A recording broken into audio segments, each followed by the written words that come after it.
Radio Kantipur, radio राष्ट्रको। मुलुकमा आज थप 19 जनामा कोरोना संक्रमण पुष्टि भएसँगै संक्रमितको संख्या 603 पुग्यो। होमियोप्याथिक र आयुर्वेदिक औषधिलाई कोरोनाको उपचारसँग नजोड्न स्वास्थ्य मन्त्रालयको आग्रह। संविधान संशोधन विधेयकमा सबै दलबीच सहमतिको वातावरण बनाउन सरकारलाई प्रतिनिधि सभाको कार्यव्यवस्था परामर्श समितिको आग्रह। मुलुकको नयाँ नक्सा प्रचलनमा ल्याउन सबै कार्यालयलाई सरकारद्वारा परिपत्र। विकासोन्मुख तथा विकासशील मुलुक संक्रमण फैलिन नदिन मात्रै केन्द्रित, कोरोना विरुद्ध लड्न आत्मबल सबैभन्दा महत्वपूर्ण भएको संक्रमितको अनुभव। इजरायली प्रधानमन्त्री नेतान्याहु विरुद्ध भ्रष्टाचार सम्बन्धी मुद्दामा सुनवाई सुरु, आफूलाई गिराउन हरसम्भव प्रयास भइरहेको नेतान्याहुको भनाई। र जर्मन बुन्डेसलिगामा मेन्स विरुद्ध लिप्जिङलाई 5-0 को अग्रता, वार्नरको ह्याट्रिक। नमस्कार, कान्तिपुर डायरीका साथमा साथी सुरज र म केसु। समाचार अब विस्तारमा। मुलुकमा आज थप 19 जनामा कोरोना संक्रमण पुष्टि भएको छ। यो सँगै संक्रमितको संख्या 603 पुगेको स्वास्थ्य तथा जनसंख्या मन्त्रालयले जनाएको छ। टेकु स्थित राष्ट्रिय जनस्वास्थ्य प्रयोगशाला, विराटनगरको प्रादेशिक जनस्वास्थ्य प्रयोगशाला र भैरहवा स्थित प्रादेशिक जनस्वास्थ्य प्रयोगशालामा गरिएको परीक्षणमा थप 19 जनामा कोरोना संक्रमण देखिएको हो। मन्त्रालयको नियमित पत्रकार सम्मेलनमा प्रवक्ता डाक्टर विकास देवकोटाले आज संक्रमित हुनेमा रूपन्देहीका 6 जना, पर्साका 3 र कपिलवस्तुका 3 जना रहेको बताउनुभयो। यस्तै झापा, बारा, रौतहट, सर्लाही, गुल्मी, नुवाकोट र काठमाडौँका 1-1 जना रहेको उहाँले बताउनुभयो। आज पहिलो पटक नुवाकोटमा पनि संक्रमण देखिएसँगै हालसम्म 42 जिल्लामा कोरोना संक्रमण फैलिएको प्रवक्ता देवकोटाले बताउनुभयो।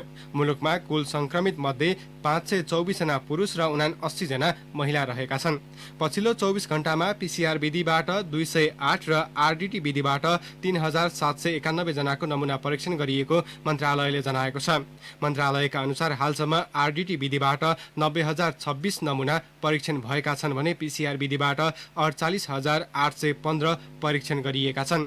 यसैबीच गर्मीको समयमा लामखुट्टेको टोकाइबाट मलेरिया र डेङ्गी रोगको प्रकोप देखिने भएकाले उच्च सतर्कता अपनाउन प्रवक्ता देवकोटाले आग्रह गर्नुभएको छ। आफू बस्ने स्थान वरपर सरसफाइमा ध्यान दिन पनि उहाँले आग्रह गर्नुभयो। कोरोनाको उपचार अहिलेसम्म पत्ता नलागेकाले उहाँले होमियोप्याथिक र आयुर्वेदिक औषधिको सेवनबाट कोरोनाको संक्रमण निको हुनेमा कुनै सत्यता नभएको बताउनुभयो। यसलाई कोरोनाको उपचारसँग नजोड्न समेत डाक्टर देवकोटाले आग्रह गर्नुभएको छ।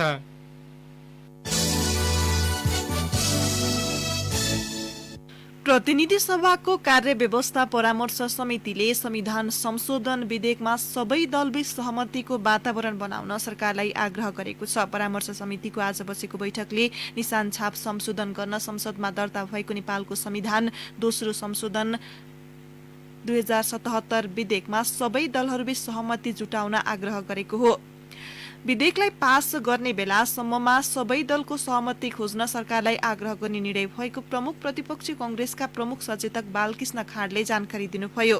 संविधान संशोधन विधेयक परिपक्व हुनका लागि 7 दिन लाग्ने कानूनी व्यवस्था अनुसार सरकारले पहल कदमी लिएर यो बीचमा सबै राजनीतिक दलबीच सहमति जुटाउनु पर्ने विषयमा आजको बैठकमा छलफल भएको हो। बैठकमा राजपाका नेता लक्ष्मणलाल कणले मधेसी दलहरूले विगतदेखि उठाउँदै आएको संविधान संशोधनको मागलाई पनि सम्बोधन गर्नुपर्ने माग राख्नु भएको थियो। जवाफमा सभामुख अग्नि सापकोटाले राष्ट्रियताको विषयमा एकमत भएर अगाडि बढ्नुपर्ने भएकाले सर्वदलीय बैठकका लागि आफूले पहल गर्ने बताउनुभयो। उहाँले भन्नुभयो, अहिलेको राष्ट्रिय आवश्यकता सहमति हो। राष्ट्रिय आवाज लगेर जानुपर्छ। हामीबीच सुदृढ एकता भएर जानुपर्छ। राष्ट्रिय सभाका दुवै सदनमा सांसदहरूले लगाउने लोगो राष्ट्रप्रेममा भएको प्रतीक चिन्हलाई रोस्टममा भएको प्रतीक चिन्हलाई अध्यावधिक नक्सा अनुसार परिमार्जन गर्ने निर्णय समेत बैठकले गरेको छ। सरकारले भारतीय अतिक्रमणमा परेका कालापानी, लिपुलेक र लिम्पियाधुरा समेटेर नक्सा सार्वजनिक गरेको थियो। सोही अनुसार निशान छाप परिमार्जन गर्न संविधान संशोधन विधेयक दर्ता भएको छ। भूमि व्यवस्था, सहकारी तथा गरिबी निवारण मन्त्रालयले लिम्पियाधुरा, लिपुलेक र कालापानी क्षेत्र समेटिएको मुलुकको नयाँ राजनीतिक तथा प्रशासनिक नक्सा प्रचलनमा ल्याउन सबै कार्यालयलाई परिपत्र गरेको छ। मन्त्रालयका सहसचिव एवं प्रवक्ता जनक राज जोशीले नयाँ नक्सा छापिएको राजपत्र र नापी विभागद्वारा प्रकाशित नयाँ नक्सा समेत राखेर सबै कार्यालयलाई पत्र पठाएको जानकारी दिनुभयो। जोशीका अनुसार सबै मन्त्रालय र संवैधानिक निकाय तथा मातहतका कार्यालयलाई भूमि व्यवस्था मन्त्रालयले पत्र पठाएको हो। 7 प्रदेशलाई प्रधानमन्त्री तथा मन्त्री परिषद कार्यालय र 753वटा स्थानीय तहलाई संघीय मामिला तथा सामान्य प्रशासन मन्त्रालय मार्फत पत्र पठाई नयाँ नक्सा प्रचलनमा ल्याउन आग्रह गरिएको छ। सरकारले पत्रमा देशभरका सबै कार्यालयमा पुरानो नक्साका ठाउँमा भूमि व्यवस्था मन्त्रालय र नापी विभागको वेबसाइटमा रहेको नयाँ नक्सा प्रिन्ट गरी राख्न समेत आग्रह गरेको छ। मन्त्री परिषदको जेठ 5 मा बसेको बैठकले भूमि व्यवस्था मन्त्रालयको प्रस्तावमा लिम्पियाधुरा, लिपुलेक र कालापानी क्षेत्र समेटिएको नेपालको नयाँ राजनीतिक तथा प्रशासनिक नक्सा स्वीकृत गरेको थियो। भूमि व्यवस्था मन्त्रालयले गत बुधबार नयाँ नक्सा समेत सार्वजनिक गरिसकेको छ।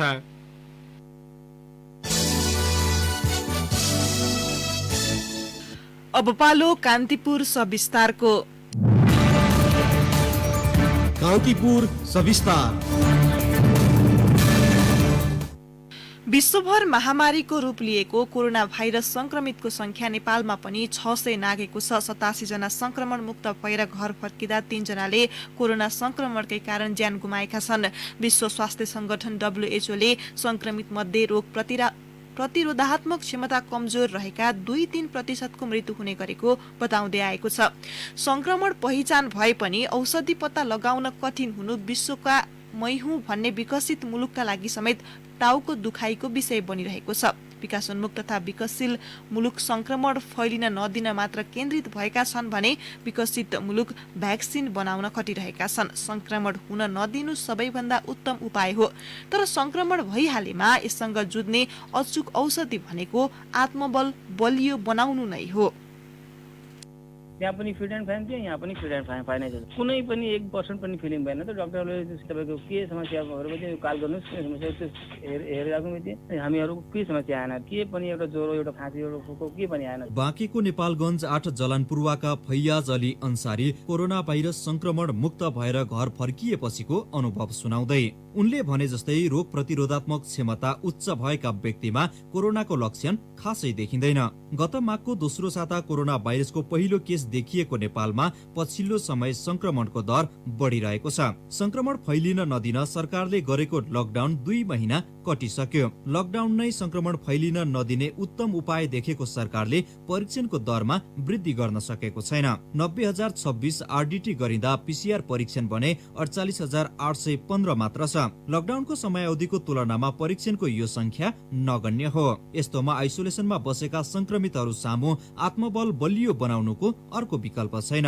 नेपालगञ्ज स्थित सुशील कोइराला प्रखर क्यान्सर अस्पतालको आइसोलेसनमा बसेका जलानपुरवाकै मुस्ताफा अन्सारी। एउटा मोजिम हुनुहुन्थ्यो नि हाम्रो पुजारी, उहाँ हुनुभएको थियो। त्यसले गर्दा अब पुरै टोलको चेक भयो हाम्रो, अनि पुरै मेरो परिवार अनि पुरै टोलको परिवार जति परिवार थियो सबैको चेक भयो। त्यसमा चाहिँ 24 जना निस्केको थियो। 24 जनामा 21 जना त जानुभयो घर, अनि हामी 3 जनासम्म अनि 2टा मेरो आन्टी।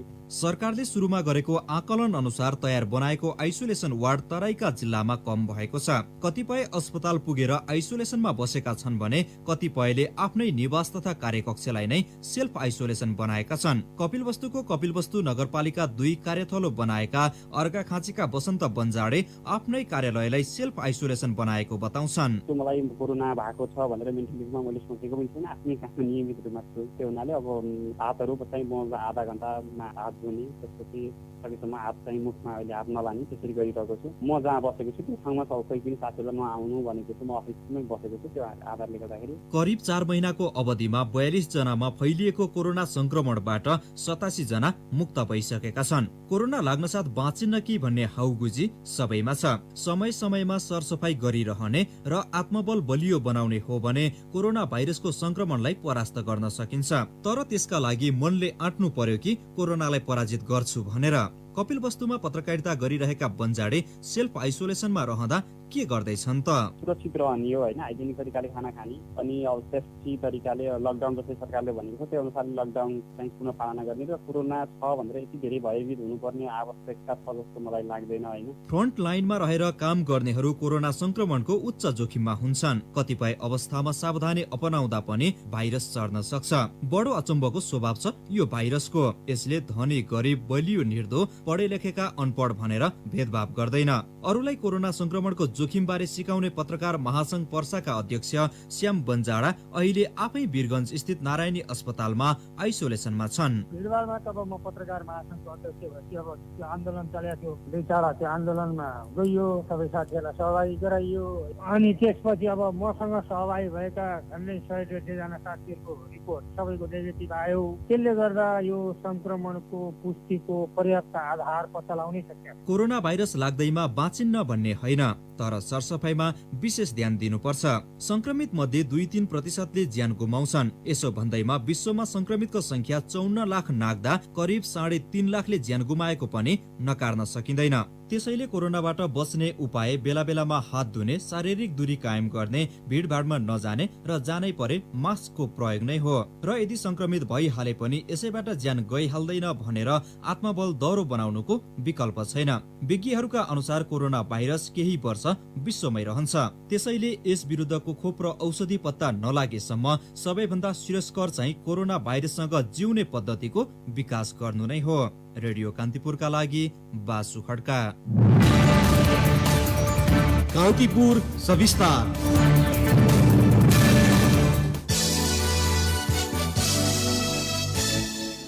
कान्तिपुर डायरीमा अब ब्रेकको पालो। अब बाँकी प्रसङ्ग। प्रमुख प्रतिपक्षी नेपाली कांग्रेसले सरकारले दर्ता गराएको संविधान संशोधन विधेयकको समर्थन गरेको छ।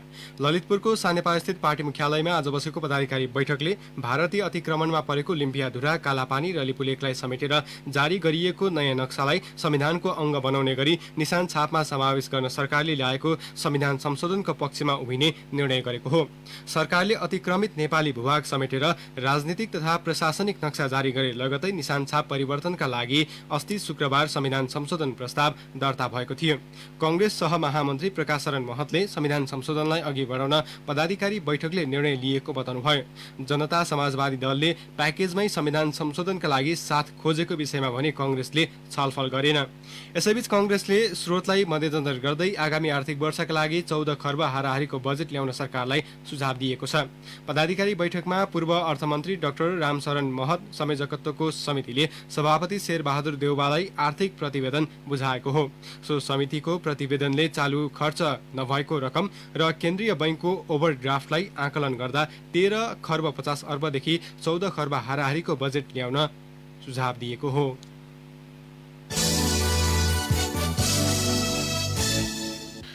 तत्कालीन 2224 राज्यको इतिहास बनेको रुकुम पश्चिममा रहेको मुसिकोट दरबार अहिले पुनर्निर्माण भइरहेको छ। लकडाउन अघि अवलोकनकर्ताले भरिभराउ हुने गरेको सो दरबार अहिले पुनर्निर्माणमा खटिएका मजदुरले भरिभराउ भएको छ। रुकुम पश्चिमबाट सहकर्मी हरि गौतमको रिपोर्ट। हरेक दिन त्यसमा पनि बिदाको दिन झन भिडभाड हुने ठाउँ हो मुसिकोट दरबार क्षेत्र। बिहानैदेखि बेलुका अबेलासम्म सर्वसाधारण गइरहने र चहल पहल भइरहने यो क्षेत्रमा लकडाउनमा पनि चहल पहल घटेको छैन। लकडाउन पहिले घुम्न आउनेले चहल पहल भएको मुसिकोट दरबारमा अहिले भने काम गर्ने मान्छेका कारण चहल पहल छ। मुसिकोट नगरपालिका 4 मा अवस्थित यो क्षेत्र ऐतिहासिक क्षेत्र हो। 2224 राज्य मध्येको एउटा राज्यको दरबार पछिल्लो समय पर्यटकीय क्षेत्र बनेको छ। यहाँ राजाकी नोकर्नी मुसीको अर्धकतको प्रतिमा, मन्दिर तथा अरू हेर्न लायक दृश्य प्रशस्तै छन्। लकडाउनको समयमा यसलाई थप व्यवस्थित बनाउन लागेको मुसिकोट दरबार संरक्षण केन्द्रका कर्मचारी तिलक बहादुर मल्ल बताउँछन्। राजमार्गको रोडदेखि लिएर मुसिकोट दरबारसम्मलाई सिडी लगाएर रोड आउँदैछ। चारैतिर सिमेन्ट वाल तयार हुँदैछ। भित्रको गेटको सिडी पनि हुँदैछ। यो लकडाउनले गर्दा थोरै मान्छे लगाएर काम चालु भइराखेको छ। राज गर्नका लागि दरबार राख्न उपयुक्त ठाउँ पत्ता लगाएको कारण राजाकी मुसी नोकर्नीको नामबाट मुसिकोट नामाकरण गरिएको किम्वदन्ती छ। पछिल्लो समय यसलाई पर्यटकीय क्षेत्र बनाइएको छ। चालु आर्थिक वर्षमा कर्णाली प्रदेशको 40 र मुसिकोट नगरपालिकाको 3 लाख बजेटबाट मुसिकोट दरबार क्षेत्रलाई थप व्यवस्थित बनाउने काम भइरहेको छ। यसलाई थप व्यवस्थित बनाउँदा पर्यटन प्रवर्धनमा टेवा पुग्ने स्थानीय सीता गहतराज विश्वास व्यक्त गर्छिन्। झन् राम्रो बनाउँदै रहेका छन्। त्यसले गर्दा अझै पनि धेरै मान्छे आउन सक्छन्। राम्रो हुँदैछ। यहाँ पनि राम्रो रमाइलो हुनेछ। राप्ती लोकमार्ग नजिकै मुसिकोट दरबार क्षेत्र छ। यही लोकमार्गबाट केही उकालो चढेपछि यो क्षेत्र भेटिन्छ। हाल यही उकालोमा सिडी लगाउने, दक्षिणतिरबाट अर्को सिडी लगाउने लगायतका काम सामाजिक दूरी कायम राखेर भइरहेका छन्। मुसिकोट दरबार क्षेत्रको संरक्षण तथा यसको थप विस्तारका लागि के प्रयास भइरहेका छन् त? मुसिकोट नगरपालिकाका निमित्त प्रमुख प्रशासकीय अधिकृत नरवीर खड्का। यसलाई एकदमै ऐतिहासिक र पर्यटकीय रूपमा अलि प्रचारात्मक रूपमा धेरै जानेर मुसिकोट नगरपालिका लगायत यो रुकुम पश्चिम जिल्लाको एउटा नमुना पर्यटकीय क्षेत्र र ऐतिहासिक क्षेत्रको रूपमा विकासका लक्ष्यका साथ हामी मातहत ल्याएका हौँ र यसरी ल्याउँदाखेरि हामीले कोटको सदरमुकामसित जोड्नका लागि झोलुङ पुल क्षेत्रगत विकास कार्यक्रम मार्फत 300 मिटर लामो पुलका लागि मन्त्रालयमा अनुरोध गरेर पठाएका छौँ। 2224 राज्यको एउटा दरबार क्षेत्र संरक्षण त थालिएको छ नै, यसको महत्त्व र ऐतिहासिकताका बारेमा पनि जानकारी हुने गरी संरचना निर्माण हुन जरुरी छ। रेडियो कान्तिपुरका लागि हरि गौतम, रुकुम पश्चिम।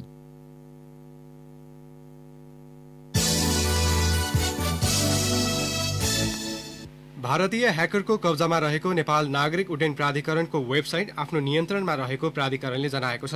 ह्याकरहरूको कब्जाबाट मुक्त गरेर वेबसाइटलाई डाउन गरिएको प्राधिकरणका प्रवक्ता राजकुमार छेत्रीले जानकारी दिनुभयो। आइटी टिमले वेबसाइट रिभाइभ गरिसकेको र डाटाहरू पनि सबै सुरक्षित रहेको उहाँले बताउनु भएको छ। उनीहरूले फेरि ह्याक गर्न सक्ने सम्भावनालाई ख्याल गर्दै अहिलेलाई साइट डाउन गरेर राखिएको प्राधिकरणले जनाएको छ। प्राधिकरणको cannepal.gov.np नामको वेबसाइट आज भारतीय ह्याकरहरूले ह्याक गरेका थिए। हिजो नेपाली ह्याकरहरूले भारतीय केही वेबसाइट र डाटा ह्याक गरेपछि ती भारतीय ह्याकरहरूले प्रतिक्रिया जनाउँदै प्राधिकरणको वेबसाइट ह्याक गरेको उल्लेख गरेका थिए।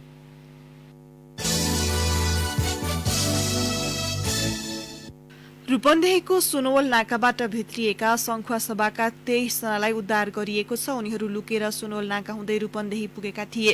नाकामा अल्पत्र परेकालाई स्थानीय तहको पहलमा उद्धार गरिएको हो। उनीहरू भारतबाट भागेर 24 दिन अघि सुनवल नाका हुँदै नेपाल प्रवेश गरेका थिए। लुकीछिपी नेपाल प्रवेश गरेका उनीहरूलाई रूपन्देही प्रशासनले क्वारेन्टाइनमा राखेर अहिले क्वारेन्टाइनमा पनि ठाउँ अभाव भरिएपछि गृह जिल्ला सङ्खुवा सभा पठाएको हो। नाकामा निर्माण गरिएको क्वारेन्टाइनमा ठाउँ अभाव भएपछि उनीहरूको उद्धार गरिएको सङ्खुवा सभाका प्रमुख जिल्ला अधिकारी जीवन प्रसाद दुलालले बताउनुभयो।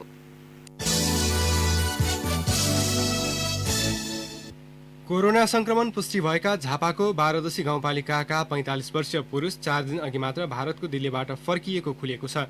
वडा नम्बर 3 निवासी उनी जेठ 7 गते सीमा क्षेत्रबाट लुकीछिपी नेपाल प्रवेश गरेका थिए।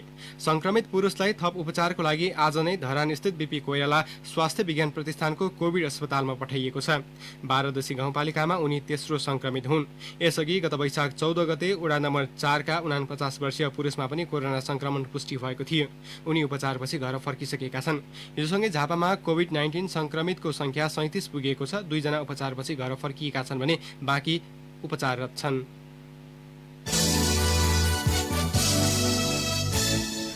गण्डकी प्रदेश सभाको वर्षीय अधिवेशन सुरु भएको छ। कोरोना भाइरसका कारण लामो समयसम्म सुचारू हुन नसकेको प्रदेश सभा बैठक आज सुरु भएको हो।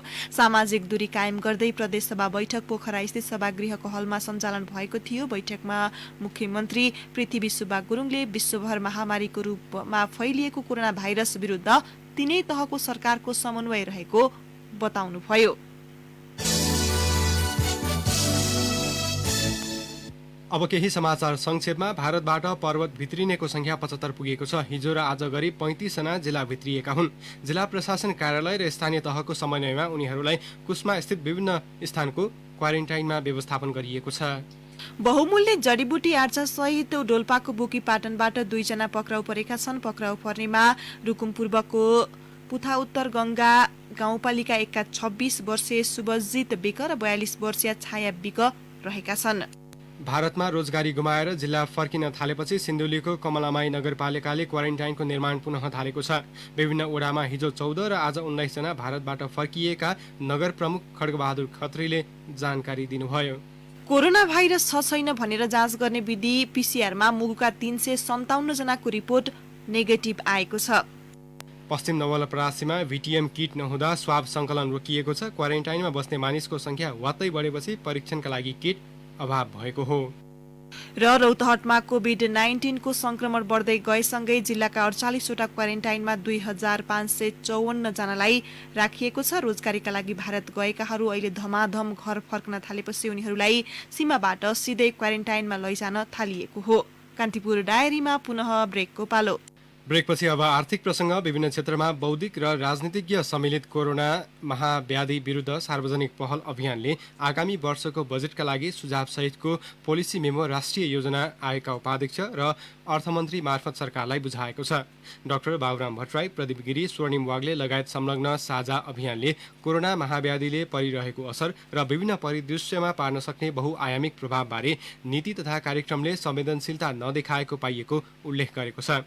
कोरोना भाइरसका कारण एसियाली मुलुकमध्ये सबैभन्दा गम्भीर आर्थिक क्षति हुनेमा नेपाल पनि पर्ने प्रक्षेपण गरिएको छ। बजेटले मानवीय सङ्कटको घडीमा नागरिकको ज्यान जोगाउने, जोखिममा रहेका नागरिकको न्यूनतम जीविकापार्जनलाई यथोचित सम्बोधन गर्ने र व्याप्त निराशाको वातावरणमा आशा भर्न सक्ने रोजगारी केन्द्रित कार्यक्रम ल्याउन समेत उनीहरूले सुझाव दिएका छन्। तत्कालीन राहत, स्वास्थ्य, शिक्षा क्षेत्र आवश्यकतामा आधारित राहत प्रदेश तथा स्थानीय सरकारलाई जिम्मेवारी हस्तान्तरण गर्नुपर्ने सुझाव दिइएको छ। कार्यान्वयनमा सहजताका लागि कोरोना महाव्याधिसँग लड्न बनेका सबै तत्कालीन उपायलाई समेटेर एकीकृत कानून निर्माण गरी कार्यान्वयन गर्नुपर्ने सुझाव विज्ञ टोलीले दिएको छ। अब अन्तर्राष्ट्रिय प्रसङ्ग। इजरायली प्रधानमन्त्री बेन्जामिन नेतान्याहु विरुद्धको भ्रष्टाचार सम्बन्धी मुद्दाको सुनुवाई सुरु भएको छ। जेरुसलेम स्थित अदालतमा 70 वर्षीय प्रधानमन्त्री नेतान्याहुको सुनुवाई सुरु भएको हो। प्रधानमन्त्रीको नयाँ कार्यकाल सुरु भएको एक दिनपछि बहुचर्चित भ्रष्टाचार मुद्दामा सुनुवाई सुरु भएको हो। इजरायलको इतिहासमै कार्यकारी प्रमुख विरुद्ध भ्रष्टाचार सम्बन्धी ऐतिहासिक मुद्दामा सुनुवाई सुरु भएको हो। यद्यपि प्रधानमन्त्री नेतान्याहुले आफूमाथि लाग्दै आएको सबै आरोपहरूलाई अस्वीकार गर्नुभएको छ। जेरुसलेम स्थित अदालतमा सुनुवाई अघि संक्षिप्त प्रतिक्रिया दिएका नेतान्याहुले आफूलाई तल गिराउन हर सम्भव प्रयास गर्ने नियतले मुद्दा दायर गरिएको प्रतिक्रिया दिनुभएको छ। प्रधानमन्त्री विरुद्ध टेलिकम्युनिकेसनमा अवैध लगानी, आफ्नो पक्षमा समाचार लेख्न घुस खुवाएको तथा महँगा उपहारहरू लिएको लगायतका हजारौं उजुरी परेका छन्।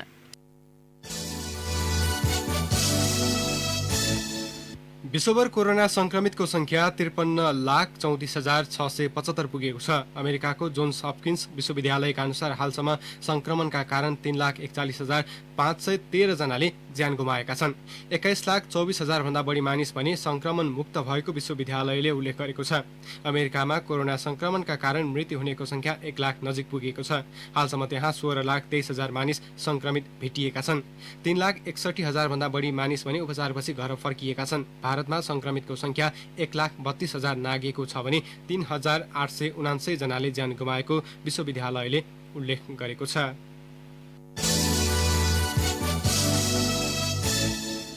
अब एउटा खेल प्रसङ्ग। बुन्डेसलिगा फुटबलमा मेन्स विरुद्ध आरबी लिप्जिङले फराकिलो जित दर्ता गरेको छ। केही बेरअघि सम्पन्न खेलमा मेन्सलाई लिप्जिङले 5-0 गोल अन्तरले पराजित गरेको हो। लिप्जिङका लागि वार्नरले 11:48 र 75 मिनेटमा गोल गर्दै ह्याट्रिक पूरा गरे। अर्को गोल पौलसनले 23 र सबिटजरले 36औं मिनेटमा गरे। जर्मन बुन्डेसलिगा फुटबलको अघिल्लो खेलमा साल्के विरुद्ध अक्सबर्गले शानदार जित निकालेको छ। साल्केलाई अक्सबर्गले 3-0 ले पराजित गरेको हो। जितसँगै अक्सबर्ग 30 अङ्कसहित बुन्डेसलिगा तालिकाको 12औं स्थानमा उक्लिएको छ। अक्सबर्गको जितमा एडुवार्ड लोबिन, सरेनरेन बाजी र सर्जियो कार्डोबाले 1-1 गोल गरे। अक्सबर्गका तर्फबाट लोबिनले खेलको पहिलो 6 मिनेटमै गोल गरेका थिए। अर्को गोल 76औं मिनेटमा बाजी र 90औं मिनेटमा कार्डोबाले गरेका थिए। 77% बल पोजिसन कायम गरे पनि साल्केले विपक्षी विरुद्ध गोल गर्न भने सकेन। उसका अधिकांश प्रहार खेर गएका थिए। हारका बावजुद साल्के 37 अङ्कसहित तालिकाको 8औं स्थानमा कायमै छ। बुन्डेसलिगा अन्तर्गत आज राति कोलिन र डुसलडर्फ पनि आम्ने सामने हुँदैछन्। लीग अन्तर्गत बायर्न म्युनिक भने 61 अङ्कसहित शीर्ष स्थानमा जमेर बसेको छ। हवस् त आजका लागि कान्तिपुर डायरीका सम्पूर्ण बुलेटिन यही सकिन्छ। भोलि बिहान 6:30 बजे हाम्रो नियमित बुलेटिन लिएर उपस्थित हुने नै छौं। तबसम्मका लागि साथी सुरज र म के सुविधा हुन्छौं। नमस्कार, शुभरात्रि।